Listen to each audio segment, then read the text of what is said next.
முட்டுக்காடு படகு இல்லத்தில் 5 கோடி ரூபாயில் மிதவை உணவகம் திறக்கப்பட்டுள்ளது. திருப்போரூர் அருகே முட்டுக்காடு படகு இல்லத்தில் 5 கோடி ரூபாயில் அமைக்கப்பட்ட மிதவை உணவக கப்பலை அமைச்சர்கள் தாமு அன்பரசன், ஆர் ராஜேந்திரன் ஆகியோர் மக்கள் பயன்பாட்டுக்கு திறந்து வைத்தனர். தனியார் நிறுவனத்தின் பங்களிப்புடன் மிதவை கப்பல் உணவகம் திறக்கப்பட்டுள்ளது. இம்மிதவை கப்பல் உணவகம் 3000 சதுர அடி பரப்பளவுடன் 2 அடுக்குகள் கொண்டதாக 100 பேர் அமர்ந்து உணவருந்தும் வசதிகளுடன் வடிவமைக்கப்பட்டுள்ளன.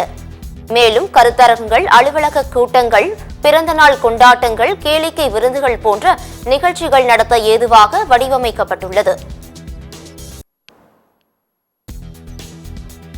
இதிலே கருத்தரங்குகள், அதே போல குடும்பத்தோடு வந்து உணவருந்தக்கூடியவர்கள், அதே போல அலுவலக கூட்டங்கள், பிறந்தநாள் கொண்டாட்டங்கள், கேளிக்கை விருந்துகள் என்று பல்வேறு நிகழ்ச்சிகள் நடத்துவதற்கு ஒரு ஏற்ற மிதக்கும் படகு உணவகமாக திகழ்கிறது.